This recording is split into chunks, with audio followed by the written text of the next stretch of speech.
two executive assistants and two interesting cases. Let us call them Bangalore and Mumbai. Look at the way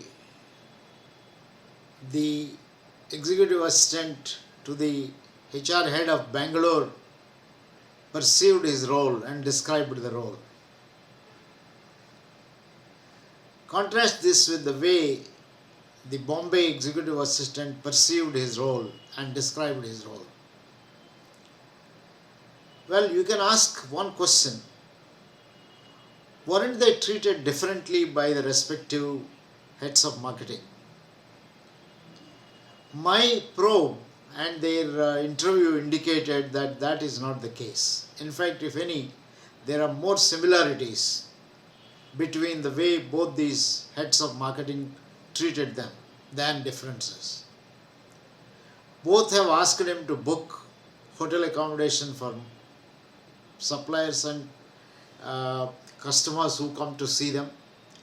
Both have asked them to maintain the diary of activities.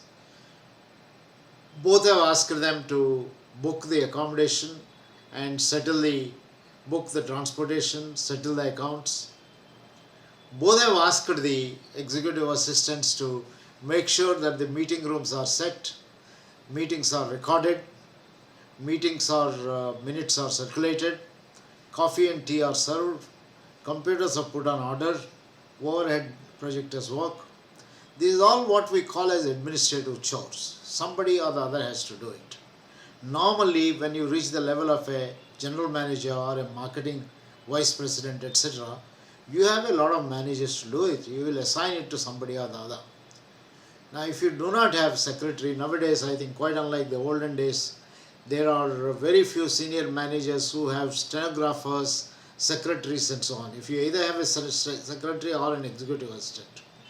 The role of an executive assistant is created as a great opportunity for these marketing heads to employ MBAs who are fresh from institutions, good institutions, so that they can bring their knowledge, they can pass on their knowledge, they can sound and be of some use in managing a number of things.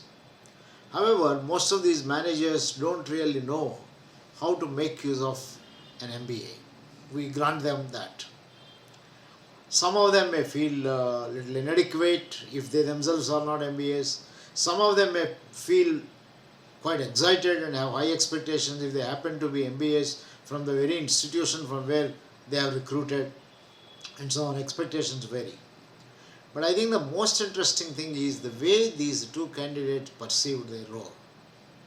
This is where we bring in the concept of role efficacy. Role efficacy is given the same job description, same role, same style in which you are assigned tasks by your bosses. How do you perceive them? How do you make use of them? How do you experience them? And how do you convert them to make yourself an effective performer of this role? So we introduced, both Uday Parikh and I introduced, I think long ago, we used to work with groups of people on sense of efficacy, personal efficacy. While in one of our sessions when we were dealing with personal efficacy, this was a session we were doing with the sales people of, in those days, Air India. Air India used to be largely an international airline, not the Indian Airlines, Air India. And we were training the marketing and sales executives of this particular company. That is when we struck on this particular concept. This is almost in 1975, 1976. Almost about 40 and odd years ago. We felt that there are different sales executives who perceive their job in different ways. Some interpret it in a very positive way, great learning opportunity, like a medical representative saying, when I meet a doctor, I learn a lot about what is happening in the medical profession, about drugs, about my competitors and so on. Whereas another person perceived the role as, my job is mainly to communicate to the doctor whatever are the new products that I have, and take from him his request for the next kind of a requirement, and simply document the amount of time I had to wait and the kind of questions he asked, and that is another story. That's all I'm supposed to be doing. I think a great contrast between the way the same role perceived by somebody as a learning opportunity, a growth opportunity to gain a lot of knowledge and to make a difference, and somebody else perceived as a routine job mainly meant for meeting the targets and reporting numbers and things of that kind. Who do you think will go up in the executive ladder? Obviously, in life, if you really look at those who make use of their roles as opportunity to learn, opportunity to make an impact, opportunity to gain. Now, that is what was happening with our Bombay executive assistant. He made use of every opportunity. If he's booking hotels for the customers, he got all the information about hotels, their tariff rates, the kind of preferences the customers have. And when he was accompanying customers, he got all information about customers, their requirements, their perceptions of the company, and passed this on to the general manager. And when he had to sort out the settling of the bills for the transportation department, for the hotels and so on, he made sure a system is developed so that his own interventions can become like. So he acted as a systems developer, he acted as a learner, he acted as an information disseminator, he acted as an influencer to the general manager. So he did not perceive his role in a negative way like the Bangalore executive assistant perceived, where he interpreted the role as simply carrying out the orders the boss has asked him to carry out. So if he has to book a hotel often start with a feeling that it's a big headache that he has. What is the way in which the vice president is treating him? So you start with a negative perception of a role assigned to you, and you start looking for the negatives in whatever has been assigned to you, and lose the opportunity to look at the positive side of it. That makes to you as a negatively effective kind of a person. You are not likely to learn. Whereas when you see an opportunity to learn and opportunity to influence, opportunity to communicate, you become, I think, a better performer. So in role efficacy, we came across 10 different dimensions. The first dimension we came across, we formulated, postulated, Uday has formulated, this was centrality. The extent to which you feel that you are central in the organization, or your role is central. Central means important. I am performing a very important role. If I don't do this, then something is going to suffer. That is the feeling of centrality. It's very, very important. Now you can see who of the two executive assistants felt more important, more central, and what is it the heads of marketing had to do to make them feel central. I think all that the heads need to do, this in case of the Bombay person, is to listen to the person and let him encourage the person and so on.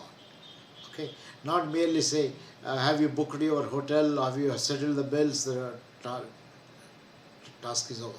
But more than, I think, the heads of marketing, the important thing here is for the person, the executive assistant, to define his role. So centrality.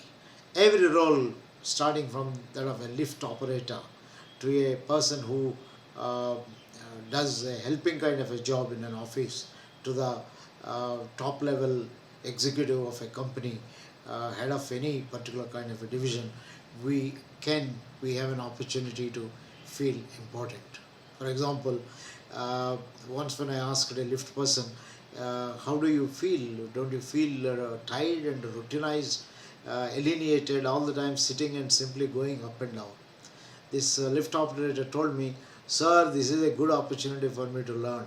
Do you know how many people I take from top to bottom? Now, can you go to the 10th floor without my help? If the lift stops somewhere in between, do you know what is the kind of an important thing? What is the psychology that I need to have? And also, sir, I can tell you on each floor who are all the people who are staying, what is the kind of accommodation they have, who is looking for renting it out, who are the visitors to this place. It's a good opportunity. It's a fun job. I learn a hell of a lot. I get into conversations with everyone that gets into the lift.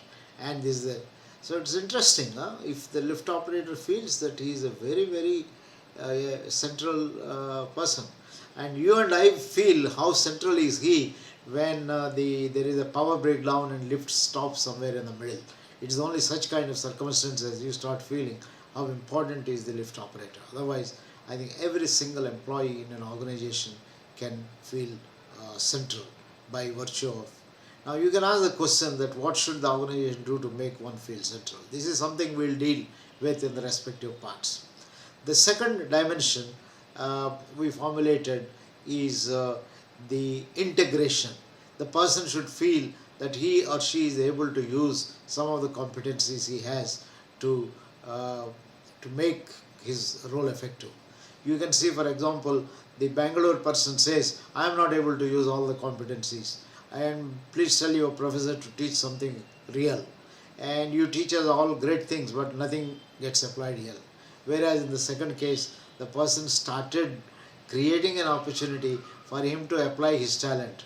He started slowly participating in pricing decisions. He started correcting the minutes of the meeting.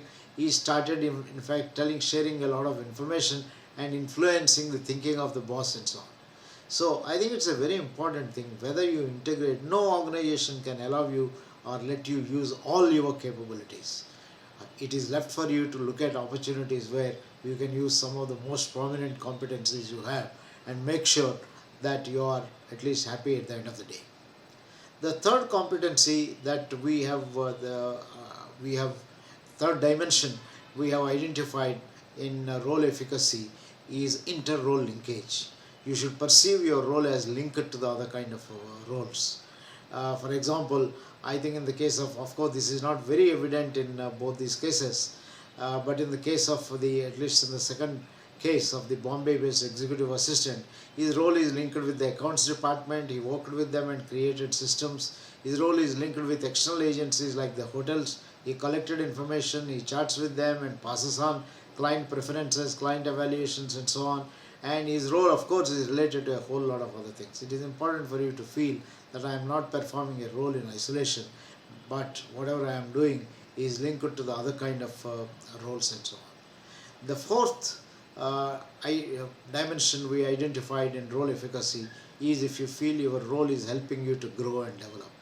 Very clearly, in the first case, the person felt that he is stagnating, whereas in the second case, he is constantly learning and so on. So learning and growth is a very important dimension of feeling role efficacy.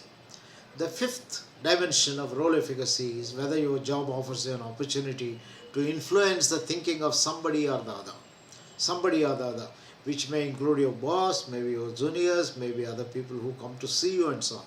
In the first case, you can see that there is no influence, whereas in the second case, the executive assistant feels that he is influencing the general manager, and he almost feels like that he is the general manager because he participates in decisions and so on. These are 5 important dimensions of role efficacy. There are another 5 dimensions of role efficacy which we will pick up in part 3 of this particular video. I hope you are enjoying this. I think the question to ask for you is, how do I pursue my role? What is it that I can do to make sure that I feel central in the organization, to make sure that my role is linked to other roles, to make sure I am able to integrate my talent with the whatever is happening in the organization, to make sure that my role is helping me to grow and influence also the thinking of others. When you do that, you will start enjoying your role phenomenally. Thank you again and all the best from TVRLS. Wait for part 3.